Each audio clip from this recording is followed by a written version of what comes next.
I'm intrigued by one of the stories that you mentioned in the piece you wrote for Forbes about, first of all, Gorbachev coming in '91 on the Forbes plane. Let's start with that, and then of course the interview that we wanted to have and his reaction to that. But what was the genesis of him coming to the U.S. via Forbes? Well, in 1992, after Gorbachev lost power with the breakup of the old Soviet Union, he and a small group of Russians wanted to visit the U.S., travel around the U.S., perhaps establish some ties to institutions. And so the Reagan Foundation, Reagan and Gorbachev had learned to deeply respect one another. Gorbachev made that very clear that Reagan was critical in helping end the Cold War peacefully. And so he wanted to come over. And so the Reagan Foundation, Presidential Foundation, asked if we might help out with travel or help out in some way. And of course, we said yes, instantly. And we had a 727 at the time. The colors were, what made it delightful was the colors were of the plane were money green and gold. And emblazoned on the plane, the name of the plane was Capitalist Tool. And so we thought it would be neat that the last leader of the Soviet Communist Party would be traveling around the capitalist U.S. on an aircraft with the title of Capitalist Tool. So we said, yes, he can have it for free. The only thing we asked in return was that Gorbachev agreed to come to our 75th anniversary celebration at Radio City Music Hall in New York City with our other special guest, Ronald Reagan. So we thought it'd be neat to bring together the two men who ended the Cold War in a way that no one would have thought possible. And we also had another factor at work. That is, the Russian Revolution, the creation of that horrible regime, was in 1917, which was the same year that Forbes Media was founded, Forbes magazine, by my grandfather, B.C. Forbes. And so we thought it would be neat to, my grandfather would have been delighted to see from above that his creation outlasted Lenin's creation. I love that. We thought bringing these two men together, which no one had done before, on the occasion of our 75th anniversary, was just too great an opportunity not to vigorously pursue. What do you attribute his anger at wanting? Of course, we're a media organization. You cite an example where he goes on stage, says Steve Forbes has already been able to exploit me. What did he mean by that, and what was going on? We really couldn't figure it out. We had arranged beforehand with his team that before the formal festivities, Forbes magazine would have a brief interview with him. I just go over some basic things, nothing too deep, and they had agreed to it. So this was something that had already been long scheduled. And so on the night of the event itself, Gorbachev and his wife Reza had agreed to take a number of photographs with various people. That went off smoothly. And then when it came to the interview, he just said no, exploded. He said he never agreed to it. His age, you could tell by their faces. No, you did agree to it. And why not? What sounds all good to me. He may have been tired. He may have felt that he was doing too much. Who knows? We couldn't figure it out. We couldn't figure it out afterwards. And Reagan was trying, and Nancy Reagan was there trying to smooth things over. I was trying to smooth things over. And Gorbachev and his aides were sort of timorously on the side, not knowing how to handle their boss in this mood.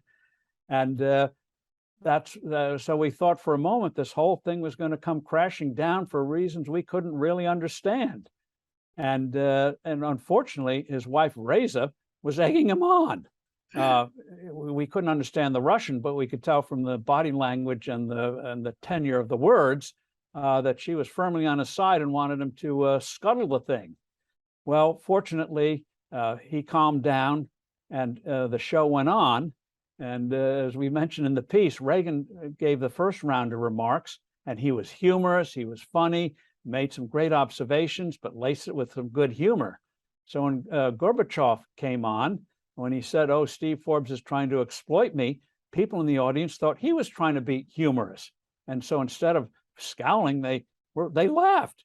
I think he was really flummoxed by that. Why they laughed? These strange Americans and their culture. Well, you did see him again over. Did you have a chance to see him evolve? I mean, all these situations, there's a certain elder statesman and to some extent revisionist history and how people look back on their own, time in office. What did you see with Gorbachev in subsequent meetings? Well, I saw a man who was brilliant, knew the path his country had to take and should take to break from a long history of oppression, stagnation, always being behind other countries, especially in the West, and wanting it to make it a vibrant nation, preserving its unique culture and traditions. And I think he deeply regretted that somehow he wasn't able to pull that off. About a year after our celebration, I was with a small group and we met with Gorbachev in Moscow. He spent several hours with us and we covered a lot of topics, and he was absolutely brilliant. This was a man who knew his history, dazzling mind, could see around the corner of things, and it made you almost ache that why didn't it work out? Why couldn't his more benign vision come to pass? And I think the answer is he knew it had to be done, but he faced an intractable bureaucracy. Remember, the Soviet Union controlled everything. There were no independent institutions of any kind. Yeah. And everyone was protecting their power. And the cynicism of the population. They had the saying, we pretend to work and they pretend to pay us. And so that was an enormous obstacle. But seeing what happened in the Baltic states and some of the other countries in Central and Eastern Europe after they regained their footings, after shucking off communism, I think Russia could have developed. All you need is a handful of capable entrepreneurs and young people who hadn't been totally corrupted by the regime, who were familiar with the West, were eager to do things. You had a lot of high-tech startups. There's still a lot of entrepreneurial ferment in Russia today, but the problem is if you get to be a certain size, the oligarchs come in and start helping themselves to it. And that's why so Russia could never really get fully on track to become a vibrant economy. And I think the Chinese looked at that, and that's why before Xi Jinping came to power 10 years ago, China allowed an entrepreneurial class to rise up in China. Amazingly, in China before Xi Jinping, it was very easy to start a business. The only deal was you don't get involved in politics. And so China was vibrant, as we know, great growth, making breakthroughs in technology. It wasn't just playing catch up. Then Xi Jinping comes along. Unfortunately, he had the mindset more resembling the Soviet Union than the modernizers in China. And now the government is now getting its hands in all sorts of businesses, stultifying creativity.